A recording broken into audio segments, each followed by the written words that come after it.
fine. I am Jonathan Nato, and I am with Hamad Zaidi. Hey, Hamad, how you doing today? I'm doing well, Jonathan. How are you? Everything's going fine on my end, and I can't complain. So, Jonathan, today we're going to talk about finding balance. Nice. And there were three things that really put me in motion in life. Mm. And they were learning how to tie a shoe, learning how to ride a bike, and learning how to drive a stick shift car, like a manual car. Mm.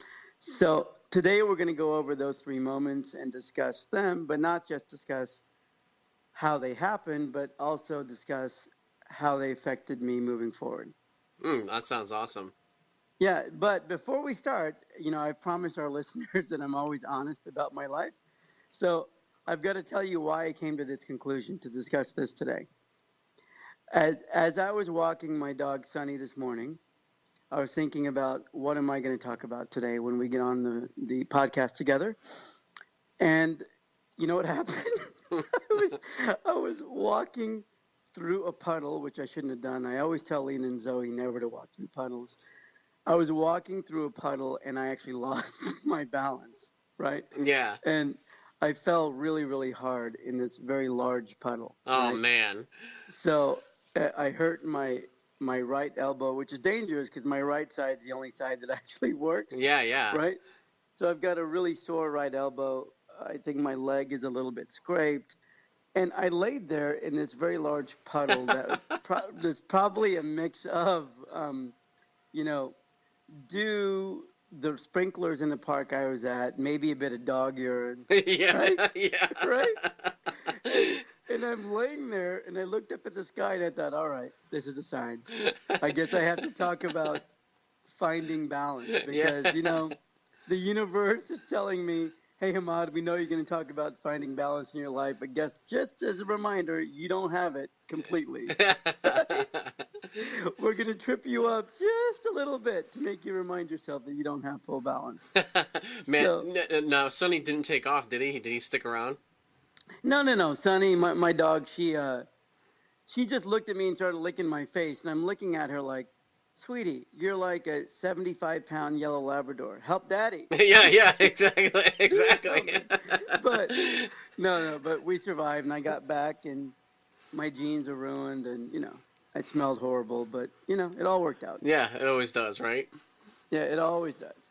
So let's dive into this. I want to start the first one with tying shoes, right? And to remind people, and I know I've mentioned this once before, but I used to always pull my shoelaces as tight as I can, roll them into a ball, and tuck them just into the side of my shoe. Okay, yeah. Right? And I got to tell you, kids today, your children and my children, very lucky. We didn't have Velcro shoes in the 70s. Right. And if we did, they certainly were not hip. No. There may have been some medical issue shoes. Exactly. Right? But Nike or Skechers or Adidas, none of them made hip Velcro shoes. No, like that, no, not at all. right? So I would always just pull the shoelaces tight and tuck them into the side of my shoe and run around. But since I love sports so much, they'd always come untied. Right. I'd always wind up running over my laces and falling, right? And my teachers would always say, you need to learn how to tie your shoes, right? Yeah. But I remember a teacher came up to me and said, how long are you going to go without learning how to tie your shoes? Not a teacher, a therapist, right? A physical therapist. And I'm like, I don't know. I guess, they're easier to take off if they're not tied. And she stood there with me and said, look, you need to learn. Let's do this. But what she taught me is how to put one of my stiff fingers down on the shoelace and actually use my left hand slightly, not very much, but just very little, until my right hand can figure out how to loop it. Oh, right? okay. And I think it took me, to be honest, it didn't happen in one day. I think it took me 4 or 5 days that week. And the physical therapist always did it. I called it recess, but it's actually playtime. Yeah. She always did it right before playtime. So all week long, I was getting angry, thinking, all these other friends of mine are playing, and I'm stuck here learning how to tie shoe. Right. Right? But I got to tell you, Jonathan, once I figured it out, it was very freeing. Very freeing, you know? So I wanted to share that moment. There's nothing really magical about that moment outside of the fact that it was somebody that forced me to learn something I was afraid to do. Yeah. But I will tell you something honest about it. Even today, at my age, and I'm in my 40s, like when I'm tying my shoe, when they do come undone, people always look. And I realized when I was younger, I'd be like, don't look at me, don't look at me. Yeah, yeah. But now I realize that it's just out of curiosity. Right. It must be completely different and unique to see somebody tie a shoe one-handed. Yeah, no. You know? Yeah, I totally hear you. When I first got in my accident, I didn't want to like eat in public for some reason. Like I just felt like people were looking at me, even if they probably weren't. But I was just being like self-conscious or whatever, and like I had to have someone work with me to like bring me out to a restaurant and like slowly eke me back into eating at restaurants. It was kind of weird, but I get what you're saying though. When you feel like people are looking at you and it's just like, leave me alone. I'm just trying to do whatever, like move along. Nothing to see here. So the first thing along the journey was learning how to tie a shoe. During the same year, I learned how to ride a bike. And that day, I remember I was in kindergarten, and it was wild because I was so frightened that I was going to crash and hurt myself. And of course I did many times, right? Yeah. Right? and I wasn't getting any sympathy, man, because I'd fall down and be like, oh, Mom, my knees hurt. And she's like, get up, do it again. And I'm like, but my knees hurt, right? Yeah. So we went through that for a couple of hours. And then, I kept on telling her, she was right behind me, and I was pedaling as fast as I could, and I started to catch balance. And what wound up happening is I'm like, Mom, I think I got it. Don't let go, though. Don't let go till I say it's time. Don't let go till I say it's time.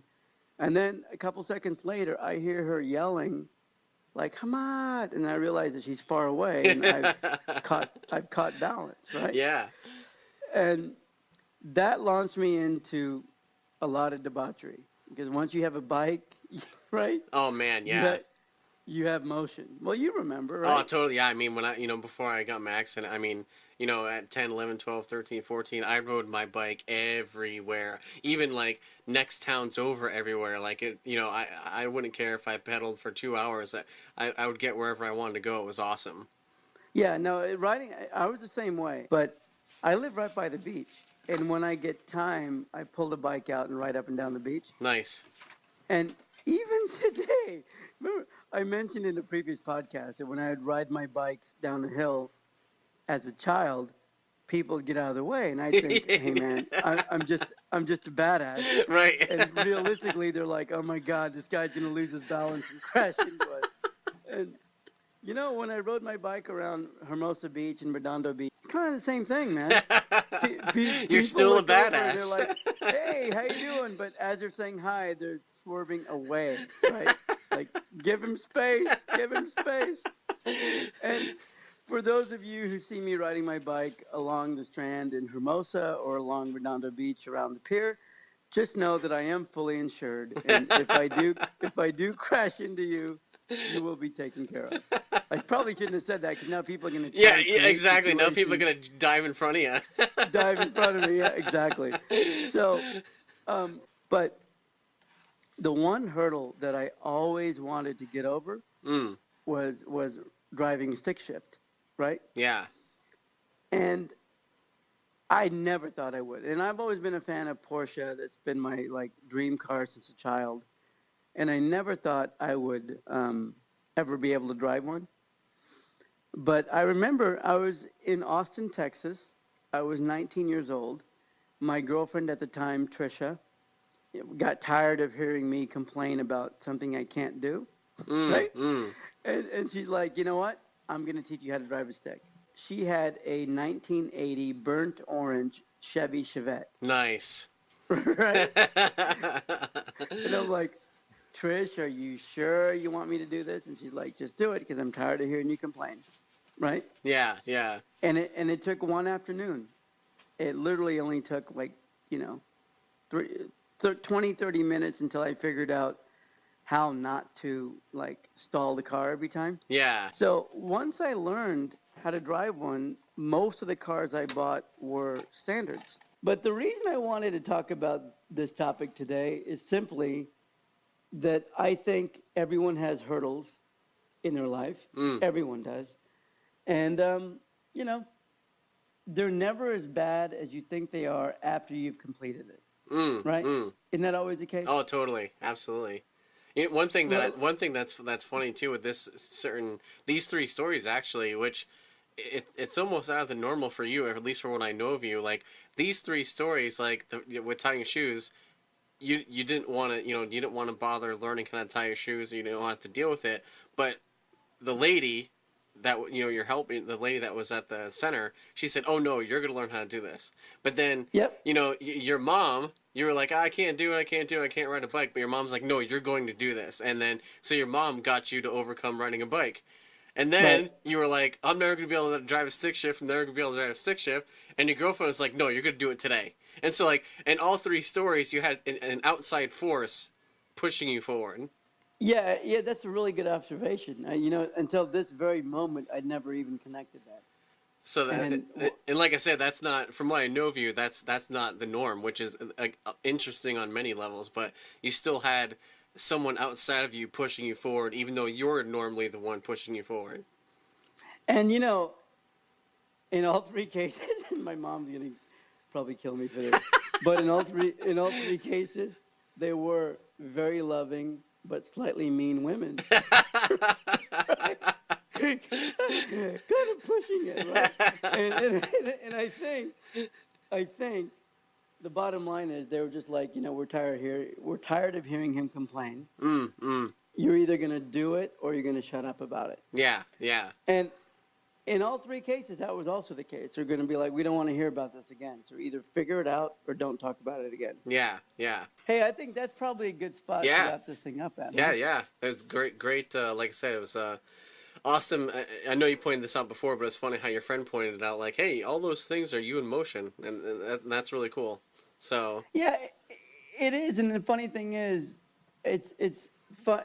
Until today, I had never thought that all three people that taught me were women.